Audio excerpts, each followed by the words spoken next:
অতিরিক্ত শূন্য পদ নিয়ে ওম প্রকাশ চৌতালার মতো আপনি সহ আপনার পুরো ক্যাবিনেট যদি ডিভিশন বেঞ্চের অতিরিক্ত শূন্য পদ ক্রিয়েশনের জন্য এই অর্ডার বলবৎ রাখে, সিবিআই বাধ্য হবে ঘাড় ধরে আপনাকে সহ আপনার পুরো ক্যাবিনেটকে জেলের ভিতরে ঢোকাতে।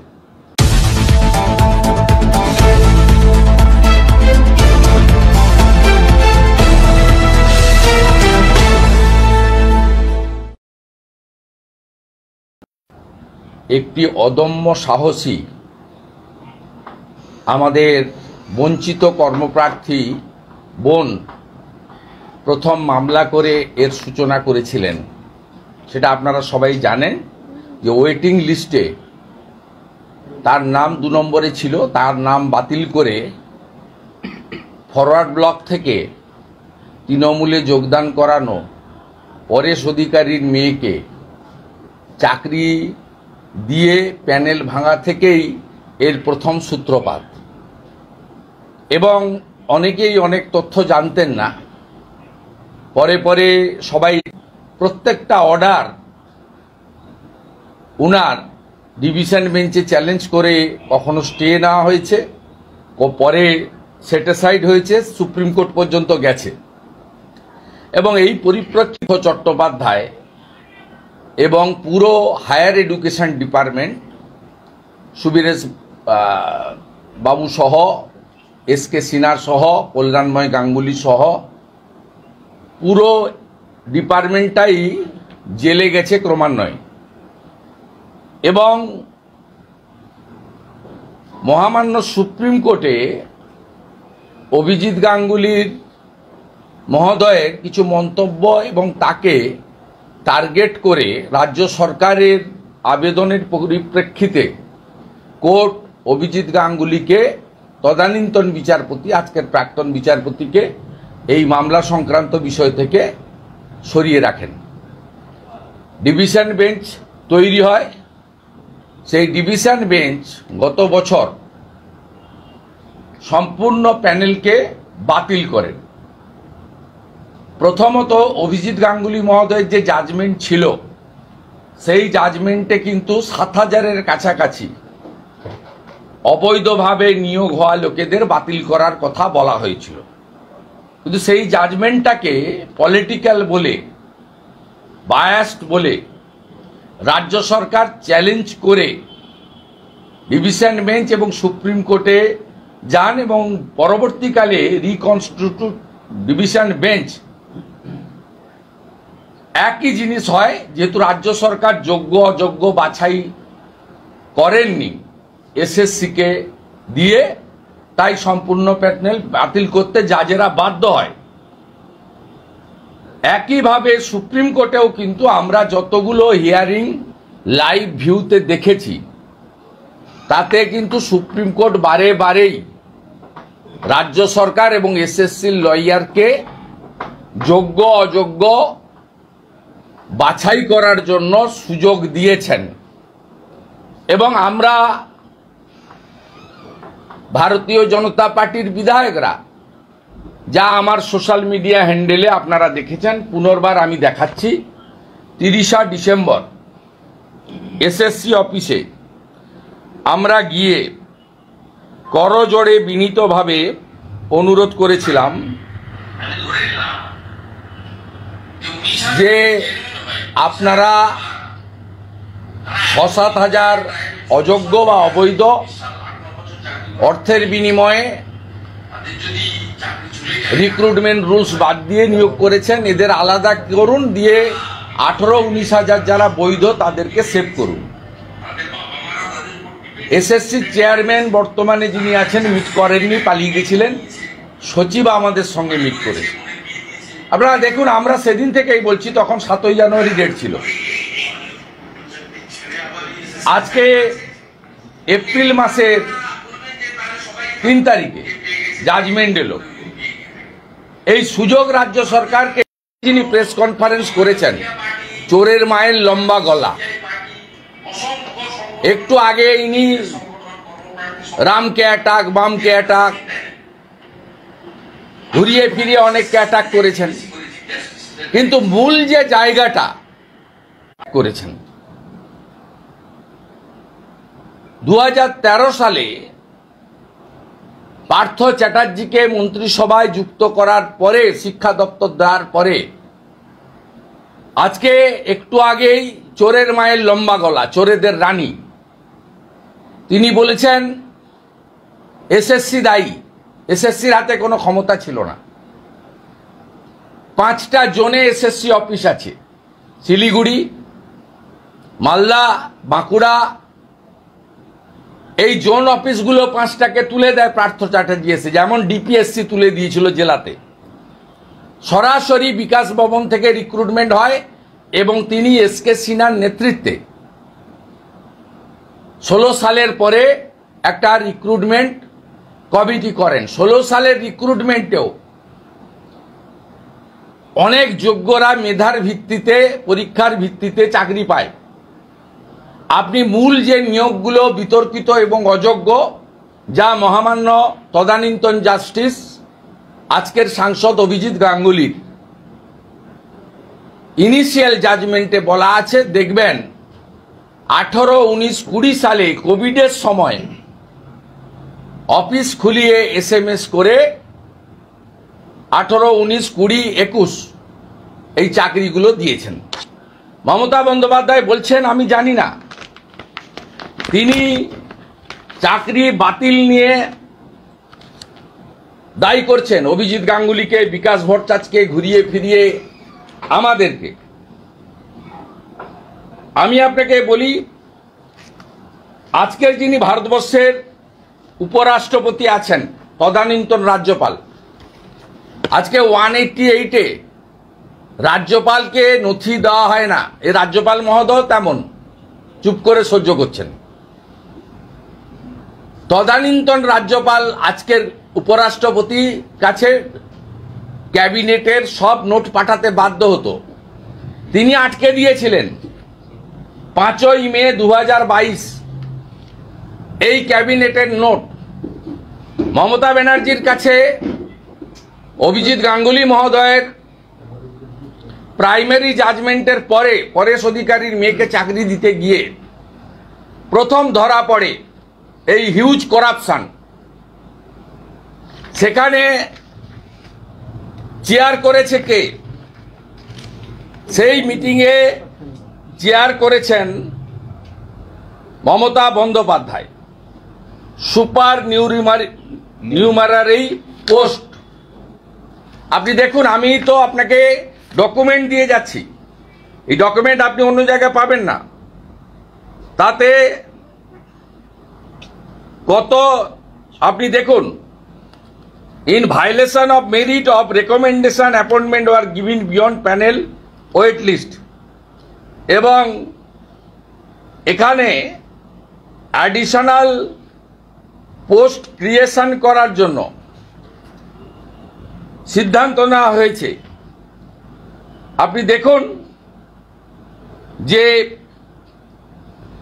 Class 9-10 A total of 12,905 vacancy, সেখানে আপনার পরিষ্কারভাবে এই সামগ্রিক পুরোটা মিলালে আপনার অতিরিক্ত শূন্য পদের জন্য প্রায় 6,000-এর কাছাকাছি নতুন শূন্য পদ ক্রিয়েশনের জন্য রাজ্য সরকারের পক্ষ থেকে মমতা ব্যানার্জির নেতৃত্বে এই ক্যাবিনেটে রেজুলেশন হয়েছিল। তার মানে মমতা ব্যানার্জি জানতেন যে 6,000 লোককে তার ভাইপো পার্থ চ্যাটার্জিরা মিলে অবৈধভাবে টাকার বিনিময়ে এবং নেতা নেত্রীদের আত্মীয়দের চাকরি দিয়েছেন। এবং আজকে অভিজিৎ গাঙ্গুলির জাজমেন্টকে যদি চ্যালেঞ্জ না করা হতো, তাহলে যোগ্য কর্মপ্রার্থীর হা হুতাশ চোখের জল আমাদের এই বাংলায় দেখতে হতো না। আজকে ডিভিশন বেঞ্চ এবং সুপ্রিম কোর্টের দীর্ঘ হিয়ারিংয়ে যদি রাজ্য সরকারের 25 লাখি লয়ার যদি সেখানে যোগ্য এবং অযোগ্য তালিকা ফেলে দিতেন, সুপ্রিম কোর্ট আজকে 26,000-এর নিয়োগ বাতিল করত না। এবং সমগ্র ঘটনাটা মমতা বন্দ্যোপাধ্যায় করেছেন, তার নেতৃত্বে এটা হয়েছে। তাই ডিভিশন বেঞ্চ যে জাজমেন্ট দিয়েছিল তাতে অতিরিক্ত শূন্য পদ তৈরি করাটাকে একটা ক্রাইম বলে বলা হয়েছিল, যে হাইয়েস্ট লেভেল থেকে এই দুর্নীতি এবং ক্রাইমটা করা হয়েছে। কারণ মুখ্যমন্ত্রী ওই ক্যাবিনেটে চেয়ার করেছেন। ওই 5ই মে 2022 ক্যাবিনেটে উপস্থিত থাকা ল্যাম্পপোস্টরা সমর্থন করেছেন আর চিফ সেক্রেটারি ইনিশিয়েট করেছেন। মনীষ জৈন পুরো পরিকল্পনাটাকে পেপার বানিয়ে নোট বানিয়ে ভাইপোর একজন ঘনিষ্ঠ লয়ার তাকে রেখে এই নোট বানিয়ানো হয়েছে। এবং মমতা বন্দ্যোপাধ্যায় ছাড়া এই ক্যাবিনেট রেজুলেশন হতে পারে না, তিনি চেয়ার করেছেন। আগে কি কি এজেন্ডা আসবে সেই এজেন্ডা মমতা বন্দ্যোপাধ্যায়কে অনুমোদন দিতে হয়। এটা ধরা পড়েছে দুভাবে। রাজভবনে পাঠিয়েছিলেন ফাইল, রাজভবন তদানীন্তন রাজ্যপাল আজকের উপরাষ্ট্রপতি জগদীপ ধনখড় অ্যাপ্রুভ করেনি।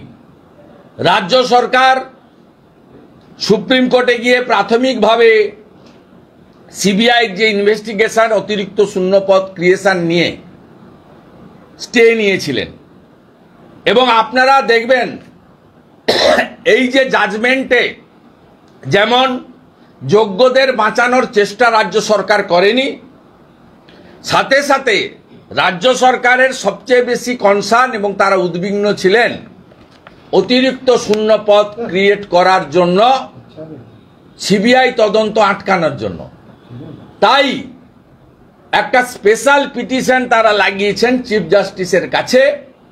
আজকে যে অর্ডার আপলোড হয়েছে তাতে অতিরিক্ত শূন্যপদ ক্রিয়েট করার জন্য দায়ী মমতা ব্যানার্জির ফুল ক্যাবিনেট ইনক্লুডিং চিফ সেক্রেটারি এই বারকে পথে বসালেন। 16 সালের 23 লক্ষ পরীক্ষার্থীকে আবার পুনরায় 9 বছর ডিটাচ থাকার পরেও অতি সত্বর 3 মাসের মধ্যে পরীক্ষা দিতে হবে। এবং সেই পরীক্ষায় একাডেমিক, রিটেন এবং ভাইবা মিলিয়ে কাদের পরিণতি কি হবে কেউ জানে না। তারা যে চাকরি পরীক্ষার মাধ্যমে ফেরত পাবেন কিনা এটার উত্তরও দেওয়ার ক্ষমতা কারোর নেই। মমতা বন্দ্যোপাধ্যায় প্রেস কনফারেন্সে বলেছেন সুপ্রিম কোর্টের নির্দেশ আমি মেনে নিব। আপনি মেনে নিবেন কি? মানতে বাধ্য। আপনার চিন্তা 8 তারিখ নিয়ে, অতিরিক্ত শূন্যপদ নিয়ে। ওম প্রকাশ চৌতালার মতো আপনি সহ আপনার পুরো ক্যাবিনেট যদি ডিভিশন বেঞ্চের অতিরিক্ত শূন্যপদ ক্রিয়েশনের জন্য এই অর্ডার বলবৎ রাখে, সিবিআই বাধ্য হবে ঘাড় ধরে আপনাকে সহ আপনার পুরো ক্যাবিনেটকে জেলের ভিতরে ঢোকাতে। অতএব আপনি চিন্তিত 8 তারিখ, আর সুপ্রিম কোর্টের জাজমেন্ট বাতিল করার ক্ষমতা কারণ নেই। আপনি কি মানবেন? আপনি কোনো প্রশ্নের উত্তর দেননি আজকে। কেন অতিরিক্ত শূন্যপদ? আপনাদের সাংবাদিকদেরও অধিকার নেই ওনার সামনে প্রশ্ন করার। কেন পার্থ চ্যাটার্জি জেলে? উত্তর চাইতে পারেননি। কেন ব্রাত্য বসুকে সরিয়ে পার্থ চ্যাটার্জিকে আনার পরে 5টা জোন এসএসসি তুলে দেওয়া হয়েছে তার উত্তর আপনার জানা নেই। এসএসসিকে বাদ দিয়ে এসকে সিনহার নেতৃত্বে রিক্রুটমেন্ট কমিটি তৈরি করা হয়েছিল, যেখানে স্বাধীনতার পরে সমস্ত নিয়ম ভেঙে ওএসডি টু এডুকেশন মিনিস্টার সেই কমিটির মেম্বার ছিলেন।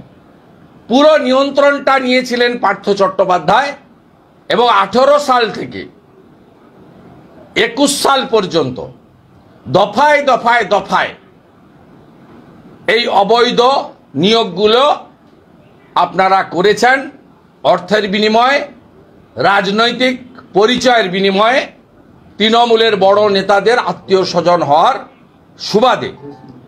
এ গরিত অপরাধ। একটাই দাবি, দফা 1 দাবি 1, মমতার পদত্যাগ।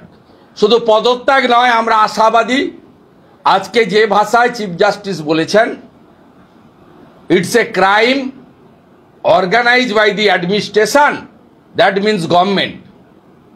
তাহলে মমতা বন্দ্যোপাধ্যায়ের ক্যাবিনেটও যাতে জেলে যায়, আমরা আশাবাদী। 8 তারিখে এই 26,000 যুবক যুবতী বিনা দোষে, কেউ লোভের বশবর্তী হয়ে আর কারো যোগ্যতা থাকা সত্ত্বেও যেভাবে তারা আজকে পথে বসলেন, তাদের পথে যিনি বসালেন সেই মমতা বন্দ্যোপাধ্যায়, তার ক্যাবিনেটের জেল চাই, গ্রেপ্তার চাই। এটাই বাংলার আওয়াজ।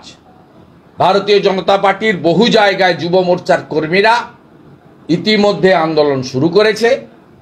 আগামীকালও রাজ্য জুড়ে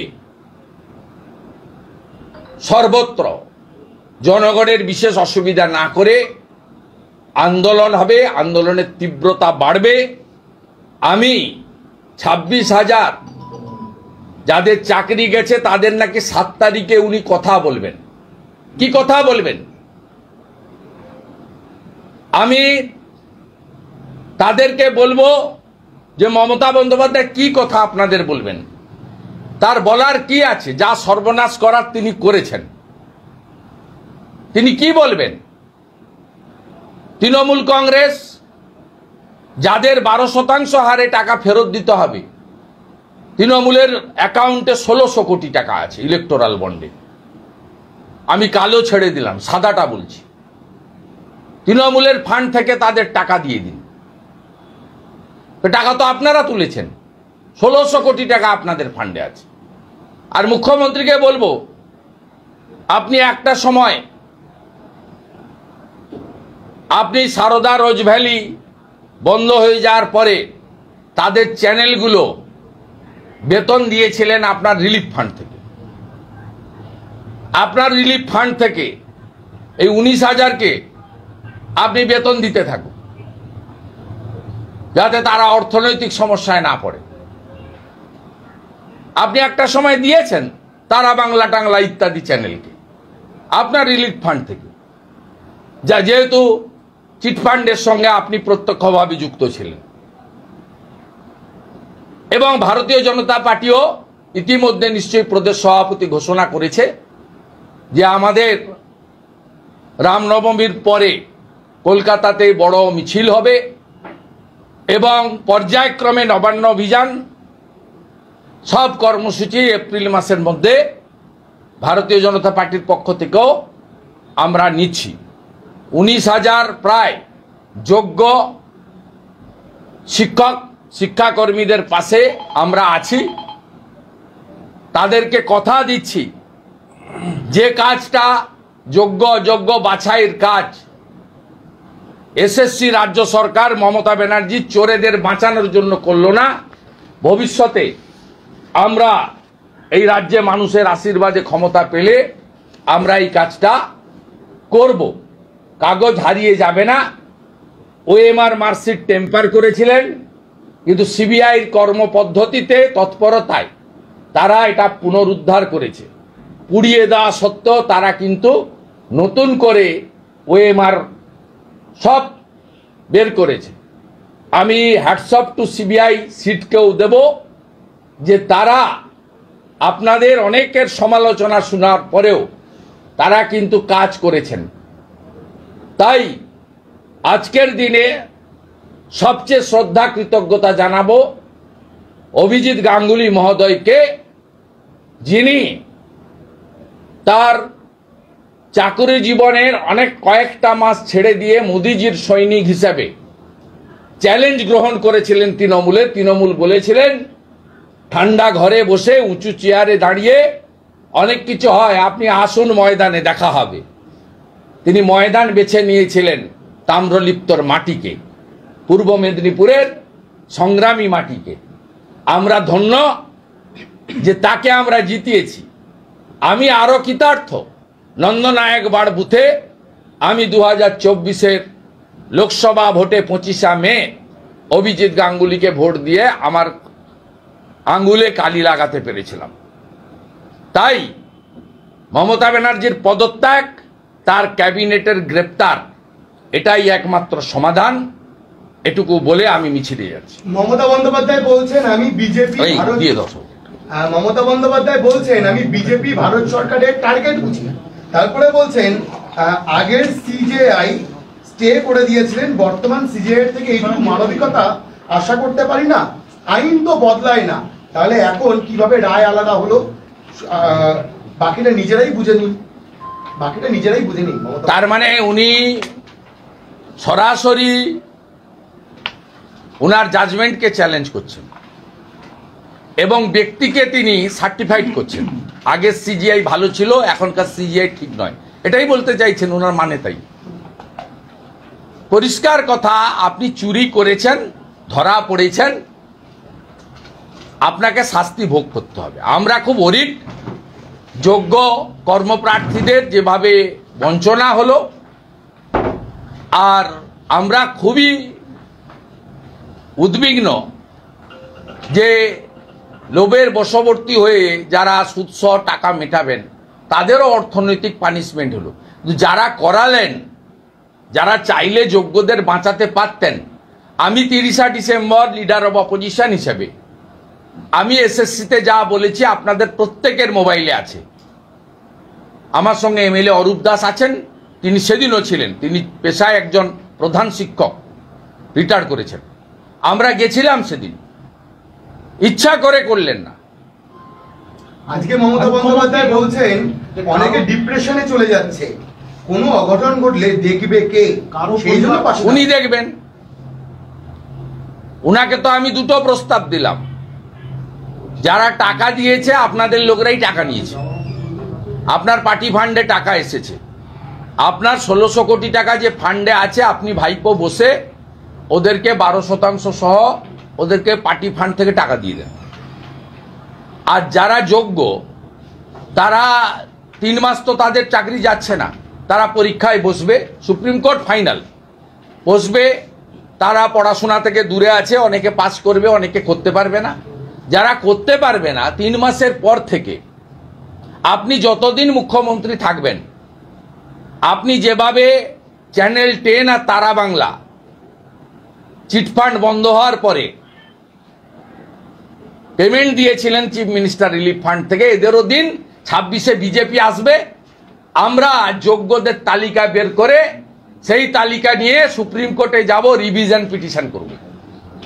আমরা কথা দিচ্ছি, আমরা যোগ্যদের তালিকা নিয়ে, সিবিআইও বলে দিয়েছে, মার্ক করে দিয়েছে কারা যোগ্য কারা অযোগ্য। অযোগ্য কারা সিবিআই ওই সংখ্যাটা আপনার 6000 থেকে 7000, 7500-এর মধ্যে একটা ফিগার আছে। বাকি কিন্তু সব যোগ্য। এটা অভিজিৎ গাঙ্গুলির ইনিশিয়াল জাজমেন্টেও আছে, সিবিআই যে রিপোর্টগুলো দিয়েছে তাতেও কিন্তু তারা একই কথা বলা হয়েছে।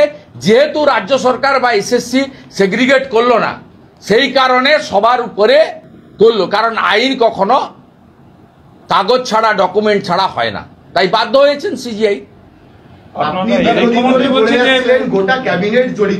আমি আপনাকে ডকুমেন্টস দিয়েছি, আমি ডকুমেন্ট দিয়েছি এবং আমি প্রণাম করি জগদীপ ধনখড়কে। তিনি অনুমোদন দিলে এই অতিরিক্ত শূন্যপদ ক্রিয়েশনও হয়ে যেত। মমতা বন্দ্যোপাধ্যায় বলছেন যে আমরা রেকর্ড খুঁজে বার করব।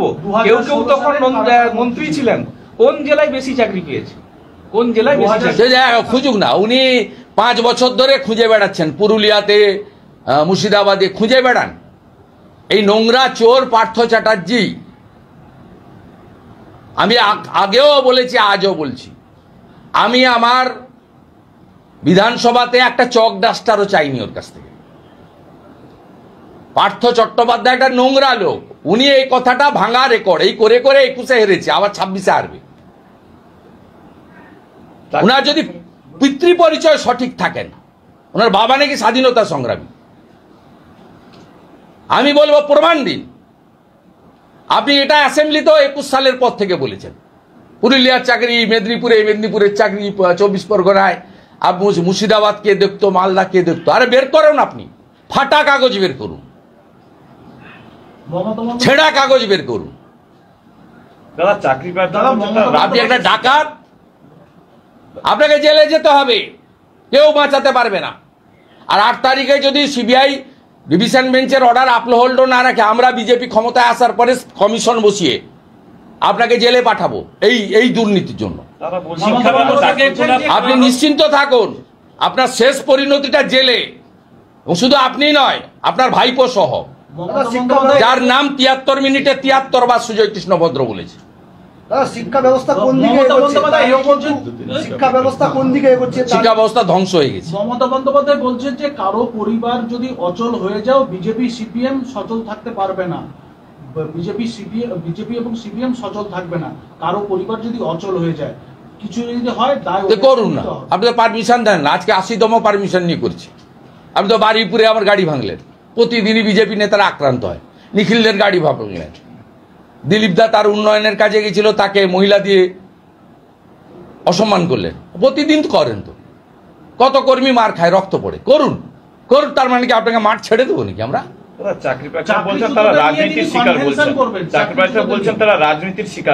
অধিকাংশ চাকরি প্রার্থী বলেছে রাজ্য সরকার এবং মুখ্যমন্ত্রী দায়ী। চাকরিচ্যুতদের নিয়ে তিনি আমাদের সঙ্গেও প্রচুর চাকরিচ্যুতদের নিয়ে তিনি 7 তারিখে সম্মেলন করবেন বলছেন। কি সম্মেলন করবেন, কি বলবেন তিনি কি বলবেন? চাকরি প্রার্থীরা শিক্ষিত লোক, তারা জানে। অভিজিৎ গাঙ্গুলি তো 7,000 সামথিংকে চাকরি অযোগ্য বলেছিল। 26,000 ফিগারটা হলো কার জন্য? মমতা ব্যানার্জির অহংকার। 220 জন এমএলএ আছে, পুলিশ আছে, গুন্ডা আছে, শকত মোল্লা, জাহাঙ্গীররা আছে, শাহজাহানরা আছে। আমি মানেই সব, সংবিধান আমি, পশ্চিমবঙ্গ আমি, পতাকা পাল্টে দেব, জাতীয় সঙ্গীত পাল্টে দেব,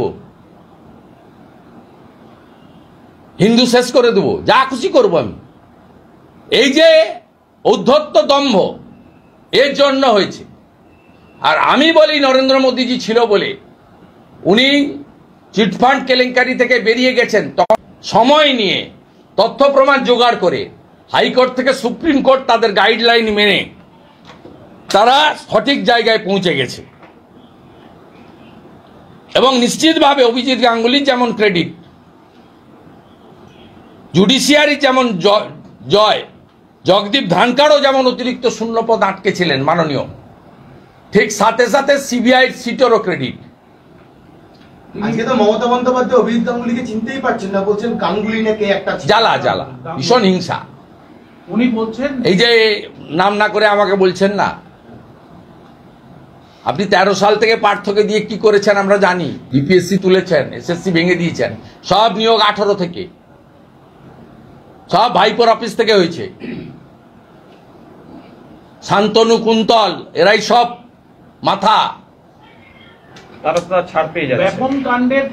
ইনিশিয়াল ছাড় পেয়েছে 1.5-2 বছর জেলে থেকে, ফাইনালি তো আরো 4 বছর জেল খাটতে হবে। প্রপার্টি অ্যাটাচমেন্ট হয়েছে, অ্যাকাউন্ট ফ্রিজ হয়েছে। চলুন এগাতে বলুন, এগাতে বলুন, সামনে ধরুন, কথা বলুন। 26,000 नकली हुए शिक्षकों ने सभी दल को, बीजेपी सीपीएम तो राजनीति लगा रहा है, इसके कारण भुगत रहा है। सीधा ममता बनर्जी का रिस्पॉन्सिबिलिटी। इनिशियली जो जजमेंट आया, x justice honourable member of parliament now, उसकी तरफ से 7,000 की करीब इलीगल था। ममता बनर्जी ने डिवीजन बेंच सुप्रीम कोर्ट करके आज फाइनली 26,000 का नौकरी खो दिया। इसके लिए पूरे के पूरा जिम्मेदार बंगाल सरकार है। और ममता बनर्जी का चेयरमैनशिप में 2022 5th में एडिशनल पोस्ट क्रिएशन करने के लिए कैबिनेट के मीटिंग हुआ था। उस मीटिंग में चेयर खुद सीएम ने की। इसलिए सीधा सीधा आपका इसके लिए जिम्मेदार ममता बनर्जी की सरकार है। और ज़्यादा से ज़्यादा जो नौकरी सेल हुआ उसमें भातीजा का इन्वॉल्वमेंट है। उनकी भातीजा और उनकी जो टीम कॉकस ये नौकरी बेचने का काम किया। दादा, ममता जी ने बोल रहा है कि एजुकेशन सिस्टम को बर्बाद कर रहा है बीजेपी और सीपीएम मिलके। एजुकेशन सिस्टम को वेस्ट बंगाल में बंगाल में हर 8 से 80 सबको पता है। इसके लिए जिम्मेदार कौन है, कौन बंगाल की हर एजुकेशन हेल्थ से लेकर सब सिस्टम को खत्म कर दिया, वो सबको पता है। छोटे छोटे बच्चे, घर परिवार रो रहे हैं, शिक्षकों ने क्या होगा उनके संसार। ये देखिए, ये तो ममता बनर्जी को रिस्पॉन्सिबिलिटी लेना चाहिए। उनको जो इकोनॉमिक जो सफर करना पड़ेगा उसको भरपाई ममता बनर्जी को करना चाहिए। उनका पार्टी का बड़ा फंड है, करीब करीब 2000 करोड़ का फंड है, उसमें से वो डिस्ट्रीब्यूट कर दीजिए रुपया, कोई दिक्कत नहीं। दादा, सेंट्रल में वॉकअप बिल पास हो गया, सेंट्रल में वॉकअप बिल पास हो गया, इस बारे में क्या? बहुत बढ़िया, आज राज्यसभा चल रहा है, सब लोग का उम्मीद है हिस्टोरिक डिसीजन। दादा, आप इसके पहले भी बहुत बार ये बोल चुके हैं कि पूरे के पूरे कैबिनेट को गिरफ्तार करना आपको मैं चाहिए। एक पेपर दे दिया ना, हाँ। आपको मैं पेपर दे दिया, वो पेपर देख लीजिए ना। इसको आप इस कैबिनेट का नोट दे दिया ना। मैं तो डॉक्यूमेंट के आधार से बोल रहा हूँ। आज का जो वाइस प्रेसिडेंट है ऑनरेबल जगदीप धनखड़ जी, दीदेन गवर्नर, उन्होंने रोक दिया था। वो कैबिनेट का डिसीजन में गवर्नर को एक साइन मिलता है, उन्होंने साइन नहीं किया। ये ममता बनर्जी के अप्रूवल के बिना कैसे हुआ? ये ममता बनर्जी के अप्रूवल के बिना कैसे? अरे वो चेयर किया, इस मीटिंग में ममता चेयर किया, ममता जी। दादा, She should go to the jail like Om Prakash Chautala. दादा, लगातार हिंदुओं के ऊपर आक्रमण हो रहा है, लगातार हिंदुओं के ऊपर आक्रमण हो रहा है बंगाल में, हिंदुओं के ऊपर आक्रमण हो रहा है बंगाल में लगातार। जिस तरीके से कोऑर्डिनेशन मीटिंग के नाम पर डरा रहा है रामनवमी में, इसमें सरकार और एडमिनिस्ट्रेशन पूरा हिंदू विरोधी है, साबित हो गया है।